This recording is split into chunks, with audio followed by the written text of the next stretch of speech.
Just like to make the point that we're very fortunate that His Majesty has allowed us to use Buckingham Palace for this event. There are moments in royal history that stop the world cold. Moments so seismic, so deeply personal, that even the most hardened royal observers find themselves holding their breath, unable to look away. This is one of those moments. What is unfolding right now inside the walls of Buckingham Palace and behind the polished doors of Windsor Castle is not a rumor. It is not tabloid gossip dressed up as fact.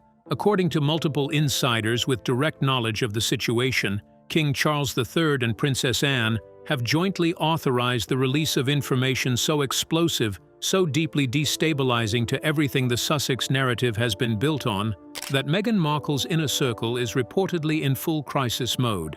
We are talking about a bombshell that strikes at the very heart of Lilibet Diana Mountbatten Windsor's identity. A bombshell that raises questions about birth, lineage, and legal standing that the palace has, until now, refused to publicly acknowledge.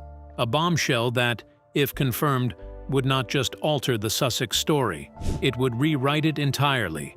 And Meghan? Sources say she is furious, not the controlled press release kind of furious, the real kind. The kind that sends legal teams into emergency sessions at midnight and makes trusted advisors reach for their phones with shaking hands. The kind of fury that doesn't cool down after a news cycle. The kind that hardens into something permanent. So what exactly has been dropped? Who authorized it? Why now? And what does it mean for Lilibet, for Harry, and for a family already fractured beyond what most people thought possible? Stay with us. Because before this is over, everything you thought you knew about the Sussex children is going to look very different. The calm before the storm. To understand the magnitude of what King Charles and Princess Anne have set in motion, you need to understand what the palace atmosphere looked like in the weeks leading up to this revelation. By all external appearances, the royal family had been operating in what insiders describe as a managed silence, the kind of deliberate, institutional quiet that Buckingham Palace has perfected over centuries. Public engagements continued. Smiles were deployed for cameras. Statements were measured, careful, and almost aggressively unremarkable. But behind that quiet, something was moving. Multiple sources with access to senior palace staff describe a period of intense internal meetings that began roughly 6 weeks before the bombshell broke. These were not routine briefings. They were described as closed-door sessions involving King Charles's most trusted advisors, Princess Anne's private secretary, the Lord High Chancellor, and a small number of legal specialists whose presence at the palace is itself considered unusual. Aides who were present described the atmosphere in those corridors as unlike anything they had experienced in years of royal service. The kind of quiet that doesn't feel like peace, the kind that feels like preparation. One palace source, speaking on condition of strict anonymity, put it plainly. Something had been sitting in a drawer for a long time. The question was never whether it would come out. The question was always who would authorize it to come out and when. The answer, it turns out, was Charles and Anne, together. That detail alone is significant. Princess Anne, the most privately guarded member of the senior royal family, a woman who has spent decades deliberately staying out of Sussex-related controversy, placing her name alongside King Charles's in this authorization signals something of enormous gravity. Anne does not move unless she is certain. She does not attach herself to controversy unless the cause, in her judgment, demands it. The fact that she did so here tells you everything about how seriously the palace is treating what they have uncovered. And what they have uncovered centers on Lilibet, Harry and Meghan's daughter, the little girl named after the Queen herself. The question that was never supposed to be asked. Let's go back to the beginning. Because the thread that palace investigators have reportedly been pulling on did not start with Lilibet. It started with a financial irregularity, a transaction that, on its surface, looked almost insignificant. According to documents reviewed as part of the Royal Commission for Lineal Ethics and Continuity, which was established to examine questions of lineage and constitutional continuity within the House of Windsor, investigators noticed a payment of $499 connected to an entity identified as RQLLLC. The payment had been directed to a private U.S. medical facility known specifically for its discretion. Now, $499 is not a number that typically sets off alarm bells in a commission reviewing the financial affairs of a globally prominent royal family. But it was not the amount that triggered the deeper investigation. It was the facility, and it was the non-disclosure agreement that sources say was found connected to the same payment in the same account. The moment those two pieces of information appeared together in the same review, the Commission's scope expanded rapidly. Travel timelines were examined, security logs were cross-referenced, financial data connected to earlier transactions that had already drawn attention was pulled back into the picture. And here is where the story shifts from a financial irregularity into something far more profound. The question being examined was no longer about money laundering or hidden offshore structures, though those remained under review. The question being asked, quietly, carefully, and with the full weight of the Crown's legal apparatus behind it, was about Lilibet's birth. Specifically, who carried her? Think about that for a moment. In the context of a royal family where lineage is not just personal history but constitutional architecture, that question carries implications that most people outside the institution will never fully comprehend. This was not curiosity. This was the machinery of monarchy doing what it is ultimately built to do: protect the integrity of its own bloodline at any cost. What the records show, and what they don't. This is the moment where most reporting on this story stops short, because what comes next is not easy to write, and it is not easy to read. But the palace, it appears, has decided that the time for careful navigation has passed. Sources close to the Commission's review describe a series of inconsistencies in the documented timeline surrounding Lilibet Diana's birth in June 2021. These inconsistencies, according to insiders, were not immediately obvious. They required forensic analysis to identify, and they involved cross-referencing multiple categories of documentation: medical records, travel manifests, financial transactions, and security logs against each other. What the forensic review reportedly found were gaps, not small gaps. Gaps that, when viewed in isolation, could each be explained individually. Gaps that, when viewed together, according to the Commission's own internal language, were difficult to reconcile with the officially documented account. The achievements of the women of New Zealand who campaigned for their right to vote and were the first in the world to achieve it are universally admired. The specific nature of those gaps has not been fully disclosed publicly. The palace, true to form, is not releasing the Commission's working documents, but multiple sources describe the central area of concern as relating to Meghan's physical presence and documented movements during a critical window in the timeline leading up to and surrounding Lilibet's birth.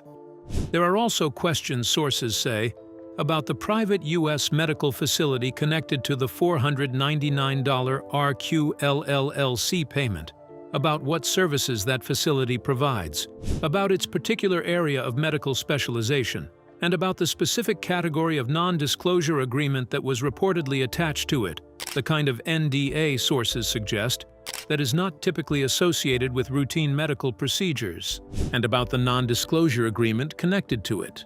Can you feel the weight of where this is heading? Because the palace apparently can, and so can Meghan Markle's legal team. The King's decision to act. King Charles III is not a man who acts impulsively.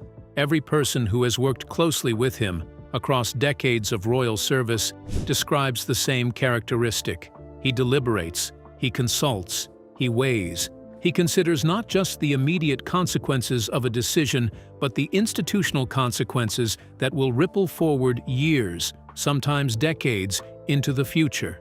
The decision to authorize the release of information related to Lilibet's birth circumstances was not made quickly. Sources describe months of careful, agonized internal discussion before the king gave his approval. There were reportedly voices inside the palace arguing for continued silence, not because the information was false, but because of the human cost of making it public. Charles, by multiple accounts, did not dismiss those voices. He listened to them. He took them seriously. He reportedly sat with the decision through multiple sleepless nights before reaching his conclusion. But in the end, sources say, he returned to a principle that has defined his approach to the monarchy since he assumed the throne. The institution cannot be built on a foundation it knows to be uncertain. Those words, attributed to the king by a senior palace official, carry enormous weight. That the monarchy's integrity demanded clarity, whatever the personal cost. Charles's relationship with Harry remains, by all accounts, one of the most painful elements of his reign. The estrangement between them is not something the king has made peace with. He has not stopped loving his younger son. But love, in Charles's understanding of monarchy, has never been sufficient justification for institutional silence on questions of constitutional significance. Princess Anne's reasoning, according to sources close to her, runs along strikingly similar lines. Anne has spent her entire life in service to an institution that she believes must be honest above all else. She reportedly told one trusted confidant in the weeks before the bombshell broke, "If we look away now, we become complicit in what we looked away from." Those are not the words of a woman acting out of malice. They are the words of a woman acting out of duty. But duty, as this family has always demonstrated, can cut just as deep as cruelty. Meghan's fury, and why it matters. Let's talk about Meghan, because her reaction to all of this is not simply personal drama. It is a significant indicator of how seriously her team is treating what the palace has released. Sources close to the Duchess of Sussex describe her initial response to learning that the commission had expanded its scope to include questions about Lilibet's birth as one of the most intense emotional reactions she has shown since leaving royal life. She considers her next move before fully processing her immediate emotion. This time, sources say, the composure broke first. The fury that followed was described as coming in waves. There was the immediate personal reaction, the visceral shock of realizing that the institution she had spent years publicly battling had now turned its attention to her daughter, to Lilibet, a child. And then there was the secondary wave, arguably the more dangerous one, which was the realization of the legal exposure this could create. Because here is what Meghan's team understands with absolute clarity.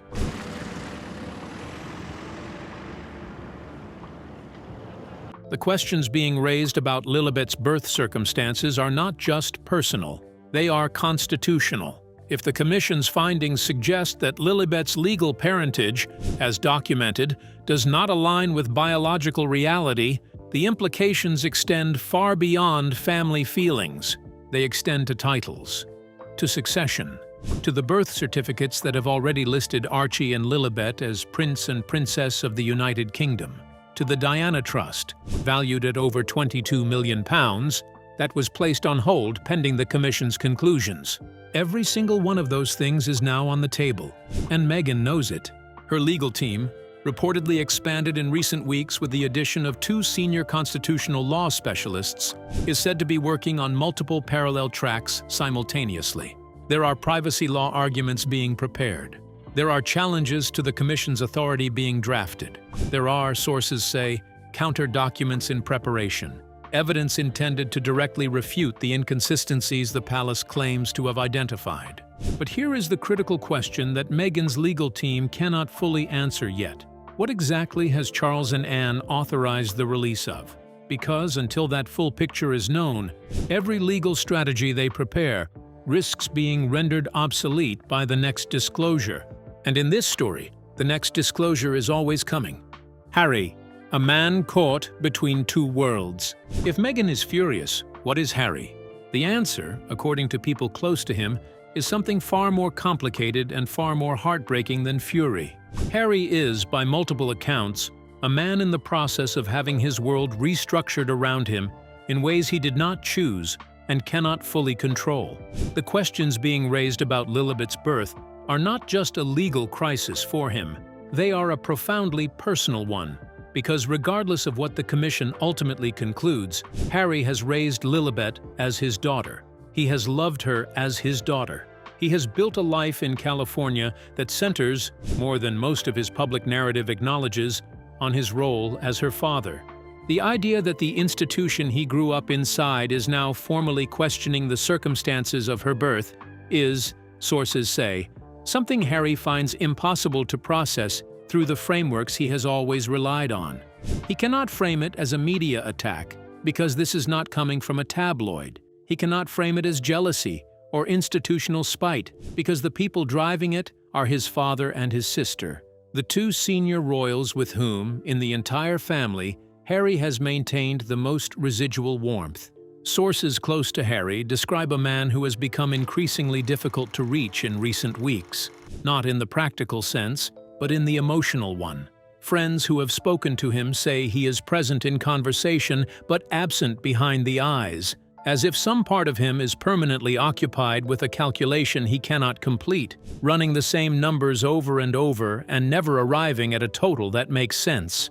A recent conversation between Harry and William was described by those aware of its contents as brief, tense, and almost unbearably careful. Both men were reported to be acutely aware that anything said between them had the potential to reach the outside world.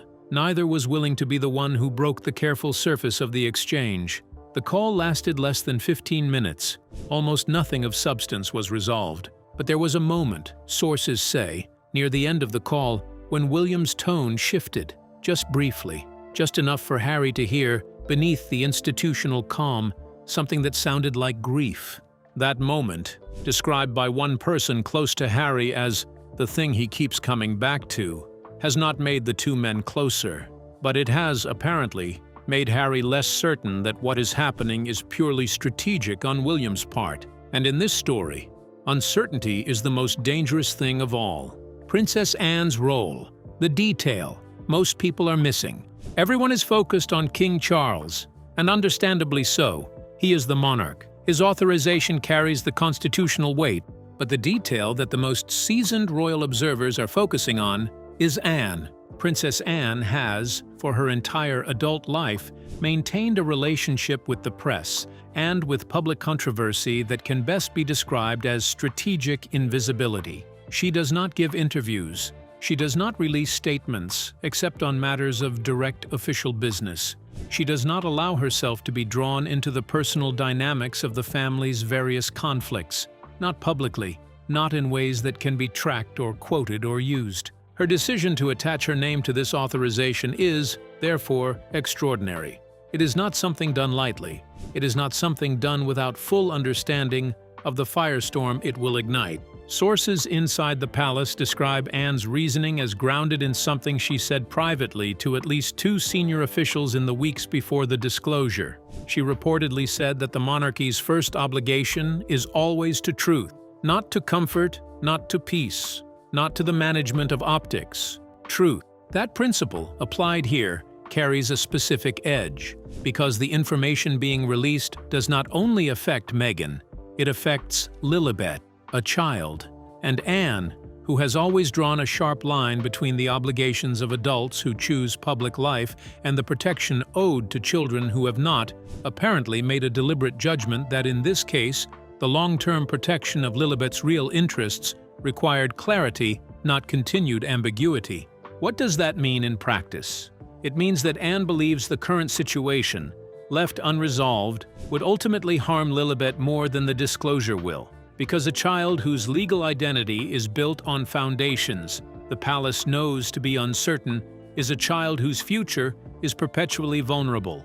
It is a child who, as she grows older, becomes increasingly exposed to the possibility of having her identity challenged at a moment she is least prepared to face it. Anne, in the view of those closest to her, decided that a difficult truth now is always preferable to a devastating truth later. Whether Meghan sees it that way is another matter entirely. The Diana Trust, the financial stakes, nobody can ignore. Let's return to the money. Because in this story, as in so many royal stories, the financial threads are inseparable from the personal ones. Princess Diana's discretionary trust, valued at over £22 million, was specifically structured to pass through her sons to future generations. The grandchildren she never got to meet, the children she would have adored, the children whose faces she would have memorized, whose names she would have whispered with the kind of joy only grandmothers understand.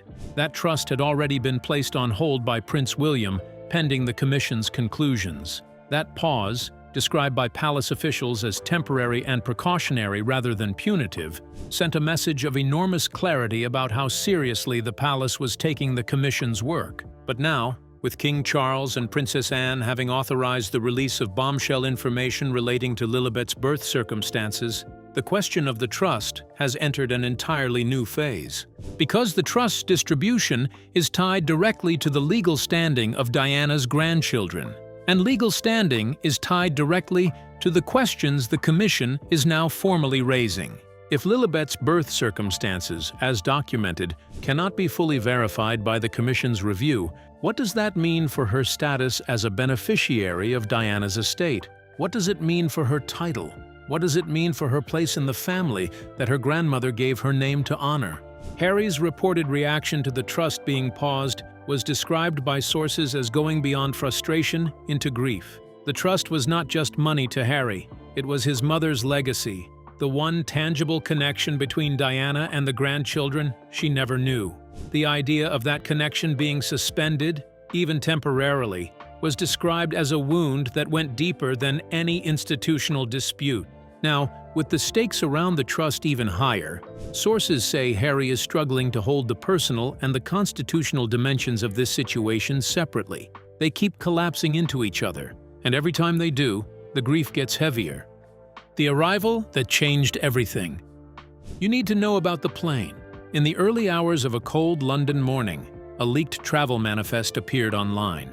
A Gulfstream G650, tail number ending in 722 SWID, had filed for arrival at RAF Northolt, not Heathrow, where media crews had been positioned through the night, waiting for something they could not name but knew was coming.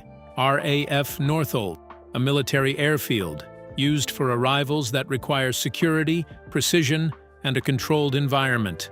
The manifest listed one adult male under the name Henry Mountbatten Windsor, traveling with two young dependents. Archie and Lilibet, who had not been seen on British soil since the Platinum Jubilee in 2022, were coming home. Meghan's name was not on the manifest. 3 black Range Rovers were positioned near the runway. 2 senior royal officials were waiting. Their presence made it immediately clear that this was not a casual family visit. This had been coordinated at the highest institutional level.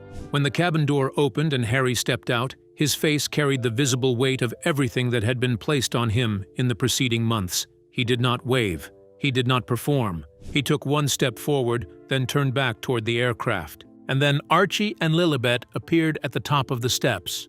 Think about that image for a moment. Really think about it. 2 small children stepping off a plane onto British soil, holding their father's hands, coming down the steps one at a time, into the grey London morning air, in the middle of an institutional crisis that questioned, among other things, the very nature of Lilibet's identity. Whatever documents the Commission had reviewed, whatever the forensic accountants had found, whatever arguments were being prepared on both sides of the legal divide, none of it could prepare anyone who watched that moment for what it actually felt like to see those 2 children arrive. It was a human moment inside an institutional war, and it reminded every person watching that at the center of this story, beneath all the legal filings and palace statements and leaked manifests and forensic reviews, there are children, real children, with their own futures and their own identities and their own right to be loved without condition. Doesn't that change how you feel about all of this? It should. 2 possible futures, and the question nobody can answer. The Commission is preparing its conclusions. The final report, according to sources, is in the hands of 3 individuals: Prince William, Princess Anne, and the Lord High Chancellor. The decision they are about to make is being described by those inside and outside the palace as one of the most consequential the House of Windsor has faced in the modern era. 2 possible outcomes. 2 entirely different futures. If the Commission rules in a direction that fully acknowledges and validates the documented birth circumstances of Lilibet Diana Mountbatten Windsor, the bombshell released by Charles and Anne will be recontextualized. It will be framed as the palace having examined the questions raised and found them resolved. The Diana Trust will be unfrozen.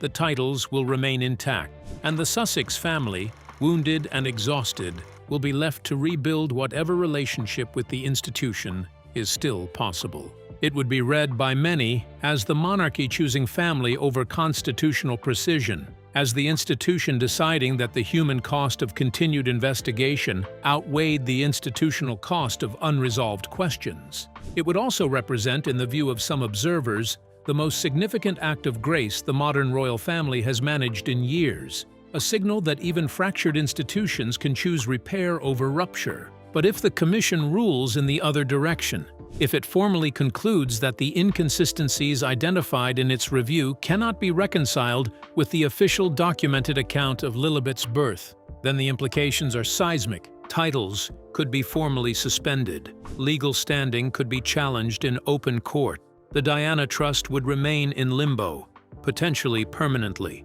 and the separation between the Sussex family and the House of Windsor would shift from the uncomfortable, unofficial distance of the past several years into something formal, something permanent, something that no future reconciliation gesture could simply undo.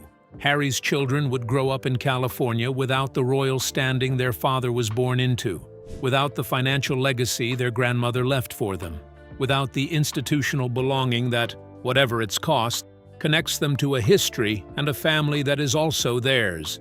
And the two brothers? They would be left further apart than at any point since Harry first said he wanted to leave. What this means for Meghan's title fight. Remember the title, because it matters here too. Meghan has already been, according to multiple sources, actively consulting with constitutional law specialists about protecting her Duchess of Sussex title against any future attempt by Prince William to remove it once he assumes the throne. King Charles's stripping of Prince Andrew's titles in October 2025 established a precedent that Meghan's team is acutely aware of. Now, with the bombshell about Lilibet's birth circumstances sitting on top of that existing anxiety, the title question has taken on a new and more urgent dimension. Because if the Commission concludes that there are unresolved questions about Lilibet's birth, the legal exposure for Meghan does not stop with Lilibet's title or the Diana Trust. It potentially extends to Meghan's own standing within the royal framework. The precedent for stripping titles has already been set. The appetite for institutional clarity has already been demonstrated. And the people driving this process, Charles and Anne, have shown that they are willing to absorb the personal and public cost of doing what they believe the institution requires. Meghan's team knows this. That is part of why the fury, according to sources, has not dissipated. It has deepened, because with every passing day, the scope of the potential exposure grows wider. She is, by all accounts, fighting on multiple fronts simultaneously. The birth circumstances question, the title question, the trust question, the legal strategy to challenge the Commission's authority, and underneath all of it, the personal reality of being a mother whose daughter's identity is at the center of an institutional war. Those close to Meghan describe a woman who is outwardly composed in public appearances, but operating at an internal intensity that those around her have rarely witnessed. The stakes have never been higher. The enemies, if she views them that way, have never been more powerful. And the battlefield, which once felt like the tabloid press and social media commentary, has now moved into constitutional territory where her Hollywood instincts and her media strategy carry far less weight than the documents being reviewed behind palace walls. That is an enormous amount for any person to carry. Whatever you think of Meghan Markle, whatever position you have taken in the years-long debate over her place in the royal story, it is worth pausing to acknowledge that. The question the palace cannot answer, and neither can we. Here is the honest truth about where this story stands right now. King Charles and Princess Anne have authorized the release of information that raises fundamental questions about the birth circumstances of Lilibet Diana Mountbatten Windsor. The Royal Commission for Lineal Ethics and Continuity is deep in its review of those questions. Meghan Markle is furious, and her legal team is mobilized. Harry is in London with his children, navigating a crisis that is simultaneously institutional and devastatingly personal. And the two brothers at the center of this family's fracture are, by all accounts, further apart than ever, while somehow still being unable to fully let go. The Commission will produce its conclusions. The palace will respond. Lawyers will file documents. Statements will be released. And the world, which has been watching this family with a level of sustained attention that is itself one of the most remarkable phenomena of our era, will react. But here is the question that no DNA report, no leaked financial transaction, no commission review, no palace statement, no legal filing, and no royal bombshell can ultimately answer. In a family this famous, this fractured, and this watched, is there any path back to each other? Not the path of institutional reconciliation, not the path of managed public appearances and carefully worded statements. The real path, the human one, the one that leads from where William and Harry are now, back to those two boys who stood together at their mother's funeral and held each other up when the world felt like it was ending. Is that path still there, or has it been buried under too many statements, too many betrayals, too many carefully worded press releases, and leaked manifests and commission reviews? Has the machinery of monarchy, in doing what it was built to do, finally ground down the last of what once existed between these two brothers? Or has the distance between California and London, between duty and freedom, between the man William was always going to become and the man Harry chose to be, finally grown too wide to cross? The palace has dropped its bombshell. Meghan is furious. Harry is home. The children are here, and the commission is deciding. But what do you think? What do you believe the real future holds for this family? Is there a version of this story that ends with healing rather than permanent fracture? Do you think King Charles made the right call? Should Anne have kept her name out of it? And what about Lilibet, the little girl at the center of all of this? What future do you hope she gets?